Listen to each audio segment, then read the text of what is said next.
অসমৰ জনজাতিয়ে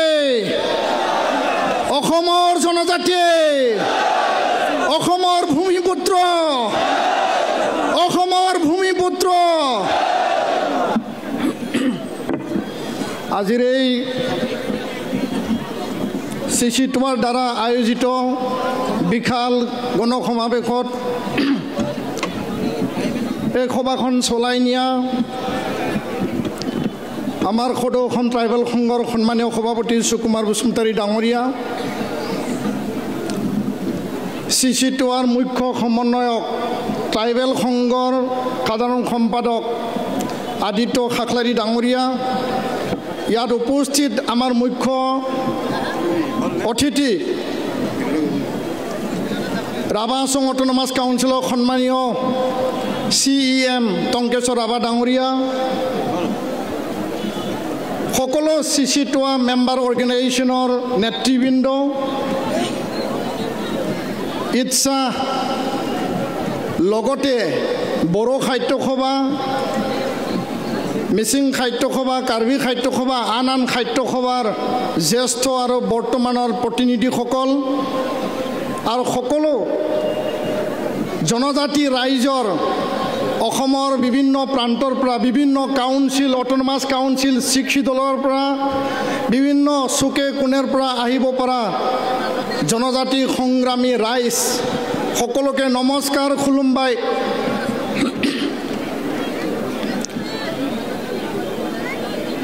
আজি মাত্ৰ ট্ৰেইলাৰে হৈছে, ট্ৰেইলাৰ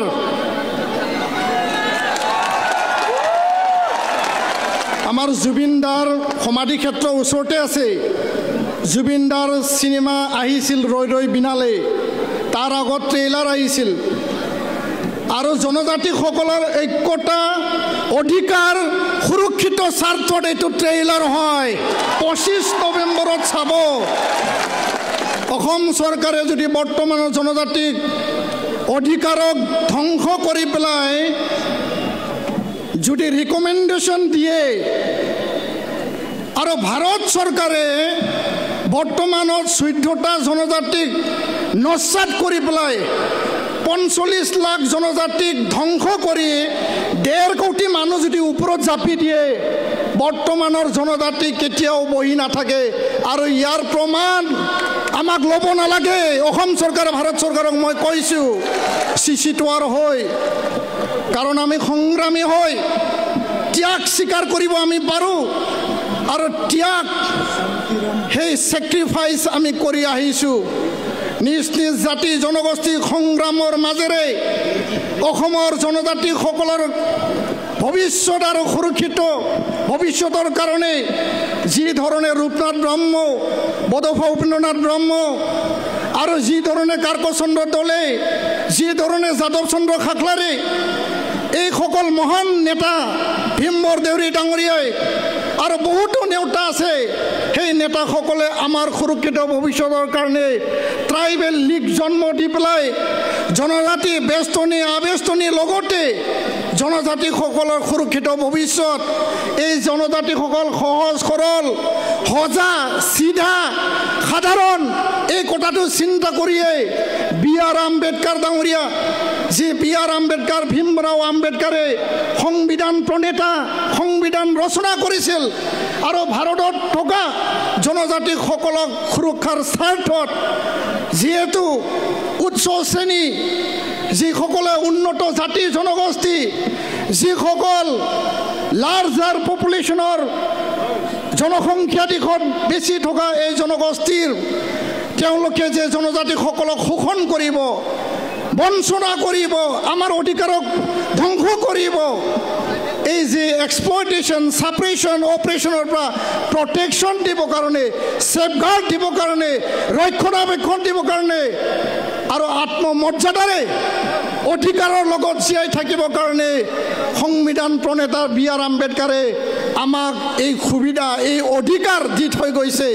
আৰু আপোনালোকে জানে, জনজাতি জন্ম হৈ পেলাই প্ৰমাণপত্ৰ নহয়, নাপায়। জন্ম হোৱা আগতে জনজাতি হ'ব লাগিব, তাৰ পিছতে জনজাতি হৈ জন্ম হ'ব। কাৰণ এইটো আমাক প্ৰকৃতিয়ে দিছে।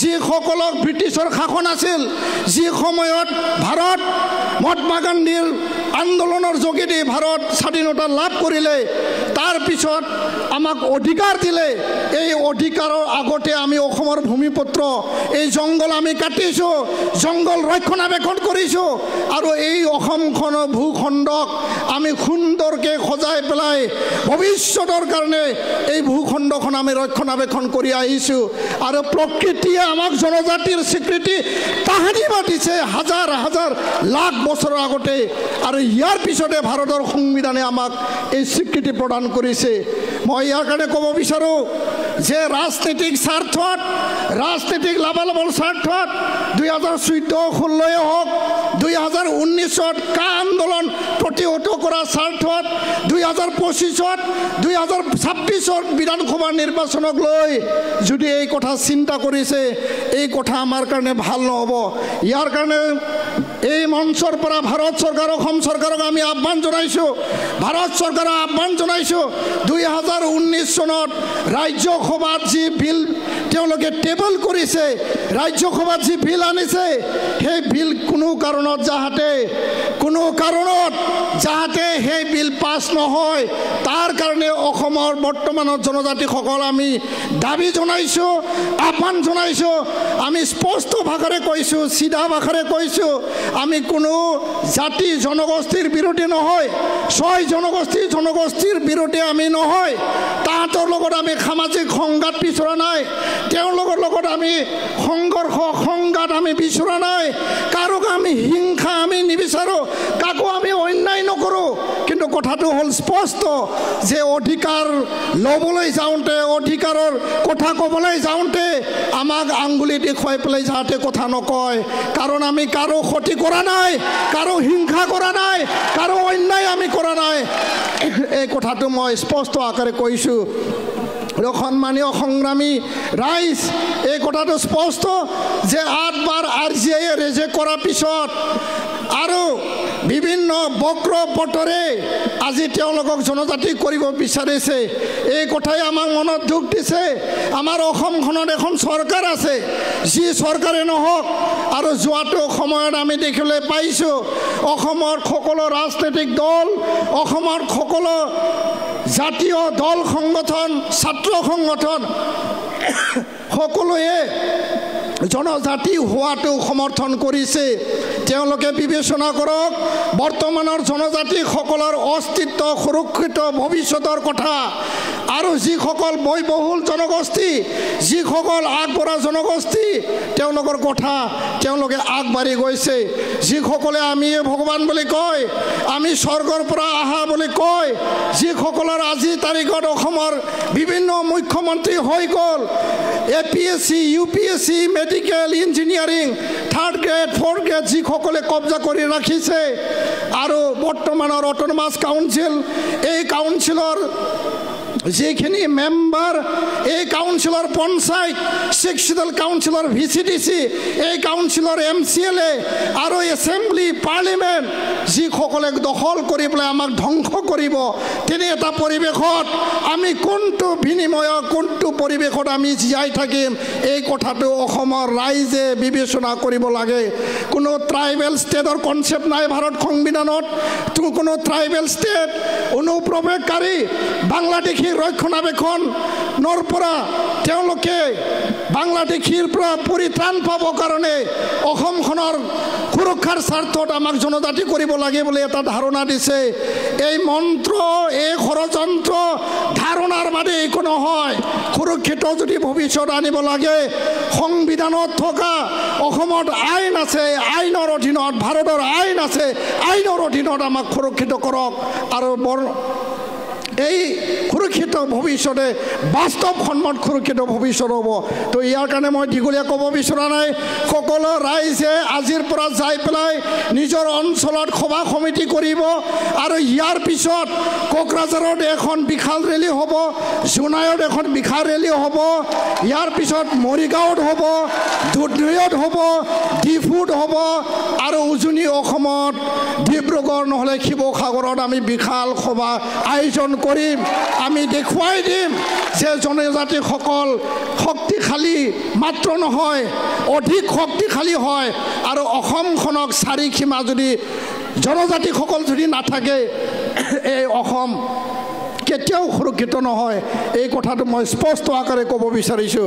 আৰু মই শেষ কৰিব বিচাৰিছোঁ যে আমি সকলোৱে নিজে উপলব্ধি কৰিব লাগিব যে আমাৰ অধিকাৰক যদি কোনোবাই ক্ষয় ক্ষতি কৰিব বিচাৰে, ধ্বংস কৰিব বিচাৰে, আমি বহি থকাৰ এইটো সময় নহয়। ইয়াৰ কাৰণে মই সকলো অট'নমাছ কাউন্সিল, সকলো 6 শিডিউল কাউন্সিলক আহ্বান জনাইছোঁ, আজি যি ধৰণে টংকেশ্বৰ ৰাভা ডাঙৰীয়া আহিছে তেনেধৰণে সাহস কৰি পেলাই এই মঞ্চত আহক। আপোনালোকেও জনজাতি হয় আৰু জনজাতিৰ কাৰণেহে এই 6 শিডিউল আৰু এই অট'নমাছ কাউন্সিল দিয়া হৈছে। 22জন MLA অসম বিধানসভাত আছে, 4জন মন্ত্ৰী অসম বিধানসভাত আছে, স্পীকাৰ আছে, ডেপুটি স্পীকাৰ আছে। এই 22জন বিধায়ক MLA অহা 25 নৱেম্বৰত কি ভূমিকা লয়, ৰুলিঙত আছে, অপজিশ্যনত আছে, য'তে নাথাকক কিয় জনজাতি আপোনাৰ জন্মগত অধিকাৰ, তাৰ পিছতে আপুনি বিধায়ক। জনজাতি প্ৰথম, জনগোষ্ঠী প্ৰথম, জনজাতি প্ৰথম, তাৰ পিছতে ৰাজনীতি আৰু বিধায়ক। আৰু ইয়াৰ কাৰণে আদিত্য খাখলাৰীক যিসকলে দাবী ধমকি ভয় ভাবুকি দিছে, ভয় কৰিব লাগিব একো নাই। মই কৈছোঁ আদিত্য দাক যে আপুনি অলপ গালি খোৱাটো ভালে হৈছে। আপুনি অলপ গালি খালে আমাৰ জনজাতিসকল মানে জাগ্ৰত হৈ উঠিব। অলপ গালি খালে জনজাতিসকল খং উঠিব। কিন্তু খঙৰ বিনিময় হিংসা নহয়, খঙৰ বিনিময় কাকবা অন্যায় কৰা নহয়, কিন্তু আমি এক ঐক্য হৈ উঠিব। আৰু আজি আদিত্য খাখলাৰীক গালি পাৰা, গালি দিয়া সময় শেষ হৈ গ'ল। আজিৰ পৰা যদি কোনোবা গালি পাৰে আমি আদিত্য খাখলাৰীৰ হৈ ট্ৰাইবেল সংঘৰ হৈ সকলোৱে থিয় দিব। এই কথাটো মই কৈছোঁ। তো ইয়াৰ কাৰণে জনজাতি সংগ্ৰামী ৰাইজ আজিৰ পৰা এই সংগ্ৰাম আৰম্ভ হৈছে, এই ট্ৰেইলাৰ আৰম্ভ হৈছে। আৰু সঠিক আৰু বাস্তৱ আন্দোলন, শান্তিপূৰ্ণ জংগী গণতান্ত্ৰিক আন্দোলন লক্ষ লক্ষ লোক ওলাব। এই কথা এই মঞ্চৰ পৰা ক'লোঁ। ভাৰত চৰকাৰ, অসম চৰকাৰক সকীয়াই দিছোঁ, জনজাতিক ধ্বংস কৰি যিকোনো বিনিময়ত ৰাজনীতিক স্বাৰ্থত যি জনজাতিকৰণ কৰিব ওলাইছে তাৰ পৰা বিৰত থাকক আৰু নিজে উপলব্ধি কৰক ইয়াৰ দ্বাৰা কোনো ৰাজনীতিক লাভালাভ নহয়। বৰঞ্চ অসমখন ইতিহাসৰ পুনৰাবৃত্তি কৰিব নালাগে। যি কাৰণত 7 ভনী হৈছিল, যি বিনিময়ত 7 ভনী হৈছিল, যি ভুলৰ কাৰণে 7 ভনী হৈছিল, আৰু জনজাতিক যদি ধ্বংস কৰিব বিচাৰে একে ইতিহাস ভুল আপোনালোকে নকৰিব। এই কথা মই সকীয়াই দিলোঁ আৰু সকলোকে ধন্যবাদ জনাই মোৰ কথা সামৰিছোঁ। জয় ট্ৰাইবেল, জয় চিচিটোৱা, জয় চিচিটোৱা।